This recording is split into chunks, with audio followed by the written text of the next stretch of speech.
Christmas Eve had always been my favorite night of the year. I remember the way the golden glow of the fairy lights would dance along the living room walls, how the aroma of cinnamon and pine seemed to seep into every corner of the house, and the soft hum of carols drifting from the radio like a gentle embrace. It was the night when warmth, laughter, and a sense of family togetherness felt tangible, almost touchable. Yet that year, as I stood in my own home, the warmth seemed to have deserted me, leaving only the cold shadow of betrayal. I had spent the entire afternoon preparing for the evening, humming softly as I arranged cookies on delicate plates, polished the silverware until it gleamed, and fluffed the pillows on the sofa just so. Every detail mattered to me, not because I sought perfection, but because these small acts of care were my way of showing love. I imagined my son walking through the door, the surprise on his face when he saw the little Christmas tree I had decorated with handmade ornaments, each carrying a memory from his childhood. And my daughter-in-law. Well, I had hoped she might show a trace of gratitude for the effort I had put in. I should have known, I suppose. The tension had been building for months, subtle yet unmistakable. Dismissive remarks, little sighs, eyes that would roll ever so slightly when I offered help in the kitchen. At first, I brushed it off, thinking perhaps it was holiday stress. But as the evening unfolded, the truth became undeniable. It began with a remark about the cookies. "Why did you make so many?" she asked, her voice light, almost casual, but with a sharp edge I could feel slicing through the festive air. I smiled, attempting to maintain my composure. "I thought we could share them with the neighbors," I said gently. My words seemed to float past her like smoke, ignored, dismissed. Then came the comment about the living room. "You really need to stop cluttering the place," she said, gesturing vaguely at the ornaments, the plates of treats, even the small pile of wrapped gifts under the tree. I felt a flicker of hurt, a pang I had not expected. The house was meant to be a sanctuary that evening, but her words transformed it into a courtroom, and I was already guilty before the trial had begun. The final blow came without ceremony. I had just poured myself a cup of tea when she approached, her expression cool and unyielding. "I think it's time for you to go," she said simply. No explanation, no apology, just those words, delivered as though she were instructing a servant rather than speaking to her mother-in-law on Christmas Eve. I froze, the cup trembling slightly in my hand. My heart thudded against my ribs, a wild, stubborn rhythm that refused to obey her command. "Go," I whispered, more to myself than to her. She nodded, eyes unwavering. And then, to my utter disbelief, my own son chuckled, a soft, almost amused laugh that seemed utterly alien coming from him. He had always been my pride, my little boy who once clutched my hand tightly on snowy mornings. Now, he laughed while I stood there, stunned, as if the situation were a joke rather than the shattering of my world. I remember stepping back, my mind spinning in a fog of confusion and hurt. I wanted to speak, to defend myself, to plead for some fragment of understanding, but no words came. The warmth I had hoped for that evening was gone, replaced by a sharp, cold emptiness. My son's laughter echoed in my ears, mingling with the distant chimes of the Christmas clock, a cruel counterpoint to my rising despair. I looked around the room one last time, taking in the twinkling lights, the carefully arranged ornaments, the soft glow of the fireplace. It had all been for them, for my family, and now it meant nothing. My heart ached, a dull, persistent throb that seemed to seep into my bones. I felt small, insignificant, yet there was a quiet ember of dignity deep inside me that refused to die. I would not cry, not yet. Not in front of them. Gathering what composure I could muster, I reached for my coat, the fabric rough against my hands, grounding me in reality.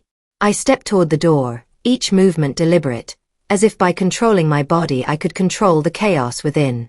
The cold air outside beckoned, sharp and biting, and yet it felt almost preferable to the warmth of a home that no longer held me. As I opened the door, the scent of snow and fur instantly enveloped me.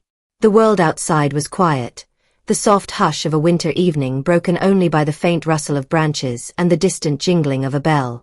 I drew a deep breath, letting the cold fill my lungs, bracing myself against the sting of the night. I could not see the point of looking back, Yet my gaze lingered for a moment on the living room I had adorned with care. The scene before me was surreal, bright, cheerful, and utterly unrecognizable. And then I stepped out, closing the door behind me, a barrier between myself and the family that had so suddenly rejected me. The echo of my son's laughter followed me, a reminder of the harshness of human cruelty. I walked into the darkness, each step deliberate, the snow crunching under my shoes, the chill sinking through my coat and into my bones. Yet beneath the shock, beneath the humiliation, a small, steadfast flame of resolve remained. They could mock me. They could cast me out. But no one, not even them, could strip away my dignity entirely. I clutched that thought tightly, a fragile shield against the storm of emotions swirling within me. Tonight, I was alone, yes. But I would not be broken. The first step onto the snow-covered path outside felt both shocking and oddly liberating. The crisp winter air bit at my cheeks, painting them a deep rose, and the chill seeped through the fabric of my coat, reminding me in no uncertain terms that I was very much alone. My breath rose in soft, fleeting clouds, visible for a brief moment before dissolving into the quiet night. The contrast between the warmth I had left behind and the icy solitude of the street could not have been more striking. I walked slowly, deliberately, as if every step could somehow anchor me to reality, keep me from slipping entirely into despair. The snow crunched under my boots, a rhythmic accompaniment to my racing thoughts. Each sound seemed unnaturally loud in the stillness, echoing off the houses that stood like silent sentinels in the dark. Christmas lights twinkled from windows across the street, cheerful and oblivious to my misery, and the faint smell of wood smoke drifted from chimneys, warm and comforting, but not for me. Not tonight. My mind wandered back to past Christmases, to times when the house had been filled with laughter, the clinking of plates, and the gentle chaos of family life. I could see my son as a little boy, his eyes wide with wonder as he tore through wrapping paper, his cheeks flushed with excitement. Those memories, once comforting, now struck a tender nerve, a reminder of what had been and what had been lost. I wrapped my arms around myself, seeking warmth that wasn't there, my fingers brushing against the soft scarf I had brought from home, a small barrier against the winter night. As I walked further from the house, the streetlights created halos in the falling snow, casting long, distorted shadows that flickered like ghosts around me. The world felt both familiar and strangely alien, every corner, every familiar doorway, a reminder of a life I had once known, now distant and unattainable. The bitter cold seeped into my bones, but it was not merely the temperature that chilled me. It was the stark realization that, in the eyes of my family, I was unneeded, unwanted. I paused for a moment, leaning against a lamppost, allowing the silence to press in around me. My heart ached, heavy and relentless, and I could feel tears welling in my eyes, unbidden. I quickly blinked them away. No one was there to see my weakness, and I would not gift them that satisfaction, not even in memory. Still, the ache lingered, a dull, insistent throb that echoed in my chest with each heartbeat. The distant sound of carols reached me intermittently, muffled by the snow and the darkness. Their cheerful notes seemed to mock me, a stark contrast to the turmoil within. I remembered the way the living room had smelled earlier, the scent of cookies and pine mingling with my anticipation of a joyful evening. Now, the aroma of pine from the surrounding trees felt sharp and cold, a reminder that life moved on regardless of personal sorrow. I wandered along the quiet streets, taking care to keep my steps measured and purposeful. Every shadow could have concealed a danger. Every crunch of snow might have been a footstep not my own. My senses were heightened, alert, wary, yet still acutely aware of the beauty of the winter night. Frost clung to the branches, sparkling in the dim light, tiny prisms catching whatever illumination there was.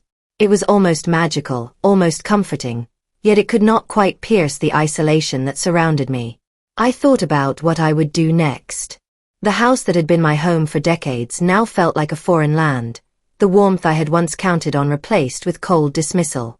There was no point in lingering, no space for me there. I had to move, to keep walking, to find some semblance of solace, or at least escape, from the sharp edges of rejection. The night stretched endlessly, a long, dark corridor that seemed determined to test my resolve. My mind drifted again, this time to my own resilience.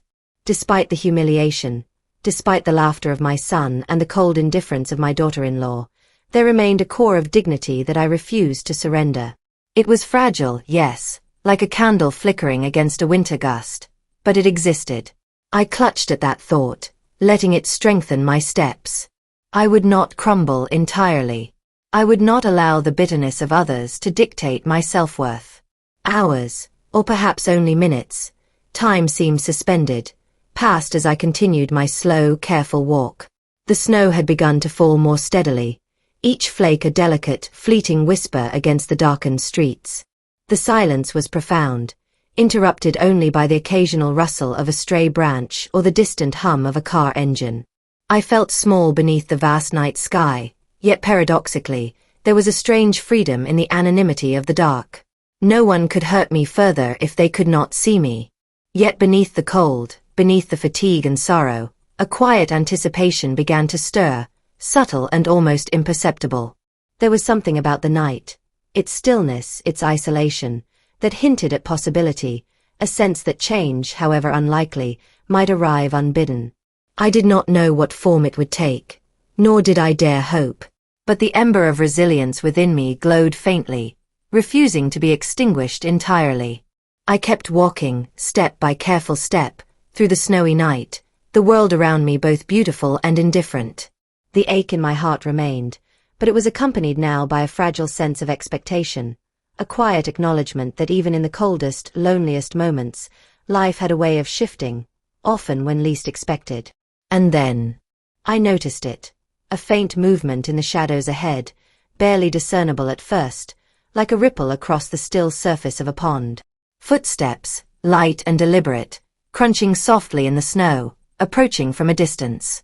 I paused, uncertainty gripping me as I considered turning back, yet something about the presence felt different. There was no malice in it, only a subtle, almost ethereal calm. My heart skipped a beat, part hope, part caution, as the unknown drew nearer. The night was cold, yes, and lonely, but perhaps it was no longer entirely empty. The snow fell heavier now, coating my coat and hair with a delicate layer of white, each flake cold against my skin. My breath came in small, visible puffs, and the world around me had narrowed to a corridor of shadows and lamplight. I had walked farther than I realized, past familiar streets now rendered strange under the weight of night and frost.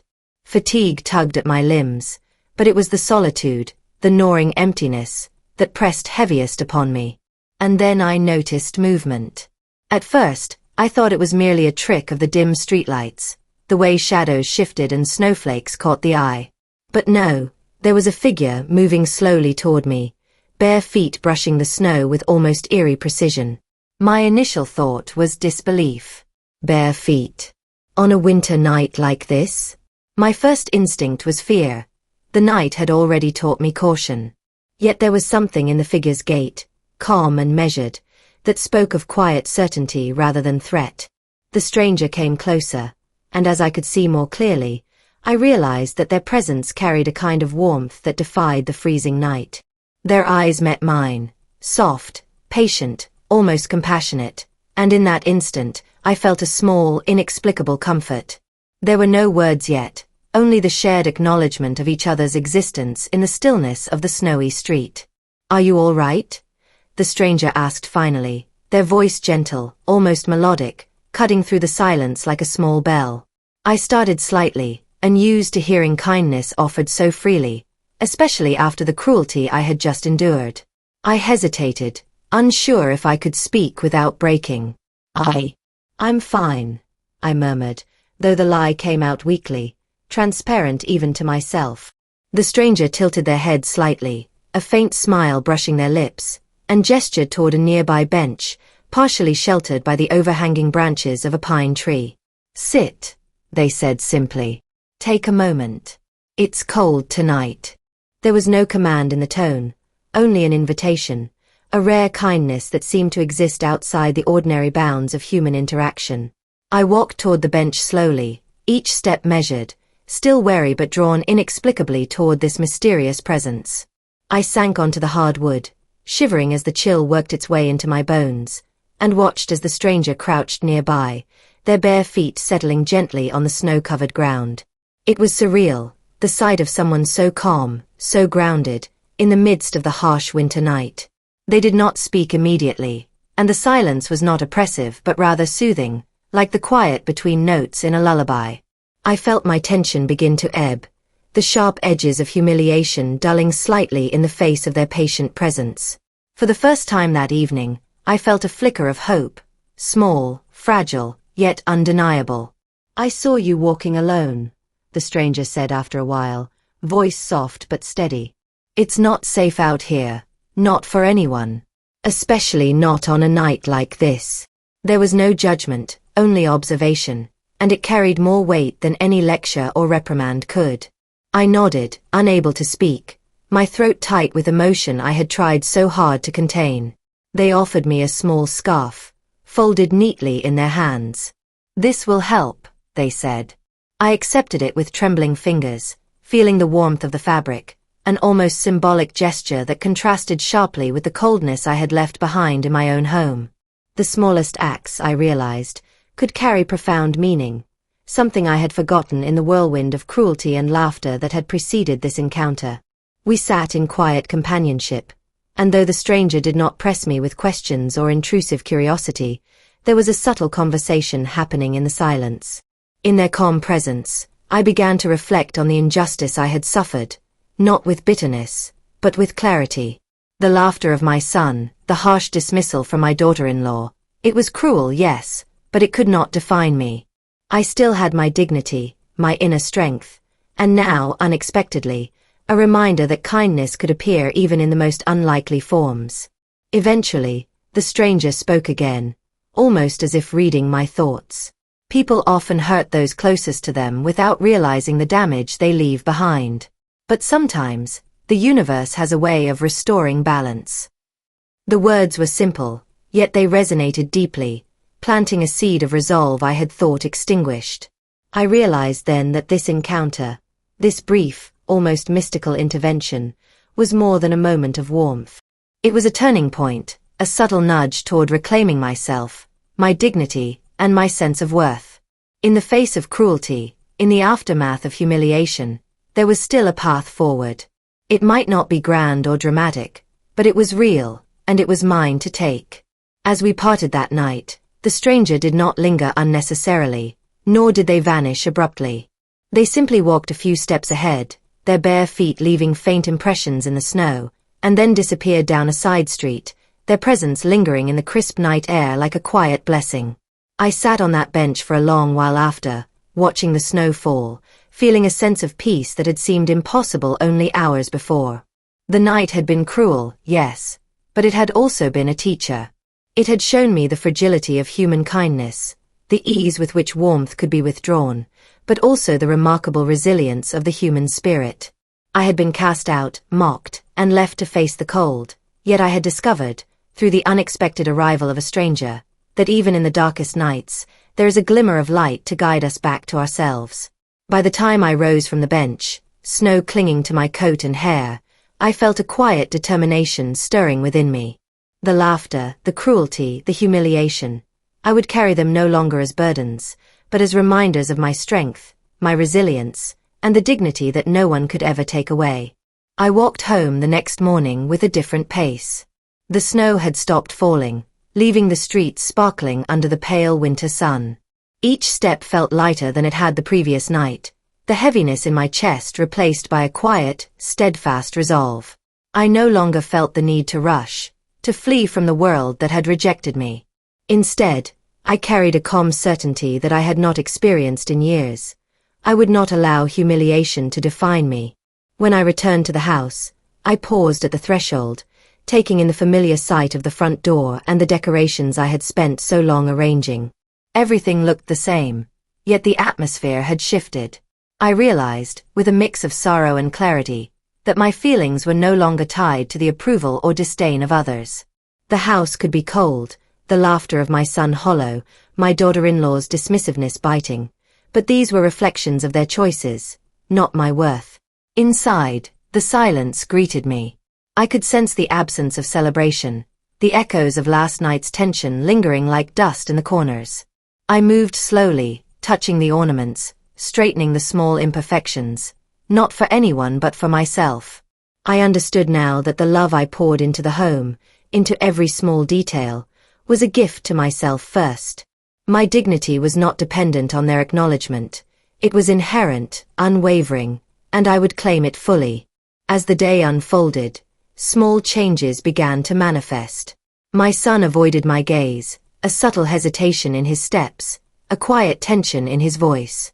My daughter-in-law busied herself with preparations, her earlier confidence replaced with an almost imperceptible unease. I did not gloat, nor did I demand recognition. The quiet justice of the universe, I realized, often arrives without fanfare, without spectacle. It simply reminds those who act cruelly that their actions are not without consequence. I spent the morning in reflection, sipping tea by the window and watching the soft light dance across the snow-covered street.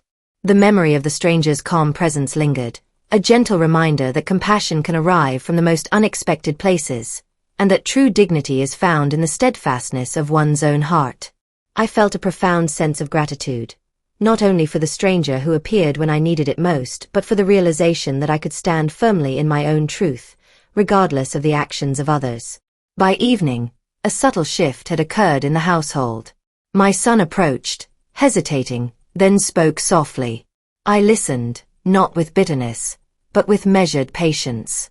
There was no need for confrontation, no need to demand an apology. The acknowledgement, faint as it was, carried weight precisely because it was not coerced. My heart, once heavy with hurt, now felt a lightness born of inner strength and quiet triumph. That night, I placed an extra ornament on the Christmas tree, a small figure of a woman standing tall amidst swirling snow. It was a symbol, simple and unassuming, of the dignity I had reclaimed, of resilience nurtured through hardship, and of the subtle but profound victories that life sometimes offers. I lit a candle by the window, its soft glow reflecting in the frost, and allowed myself to smile. I realized then that true justice is rarely loud. It does not always manifest in punishment or dramatic reversals. Sometimes, it is quiet, measured, and intimate. It resides in the reclaiming of one's own self-respect, in the ability to stand tall even when the world seems determined to knock you down. And in that quiet, there is peace. The stranger's arrival, barefoot and enigmatic, had been a catalyst, not a savior, not a rescuer, but a reminder that kindness exists, and that our own strength is often awakened in moments we least expect. The laughter that had once wounded me, the cruelty that had cast me into the cold, now seemed distant, diminished by the steady light of my regained dignity. As I sat by the fire, watching the night settle gently over the world, I allowed myself one final reflection. Life is unpredictable, and people can disappoint. But our own hearts, our own choices, remain steadfast. We may be cast out, mocked, and tested, but the quiet reclamation of dignity is a victory no one can take away. And so, I offer this gentle thought to anyone who listens, anyone who has faced rejection or humiliation. Do not allow the cruelty of others to define you. Hold fast to your own sense of worth. Embrace kindness, wherever it may come from, and remember that the quiet victories, the reclamation of your heart, your dignity, your resilience, are the most profound of all. This Christmas, and in every moment beyond, I chose to stand tall. Not for anyone else, but for myself. And in doing so, I discovered that even in the coldest, loneliest nights, the warmth of strength, dignity, and unexpected kindness can light the path forward.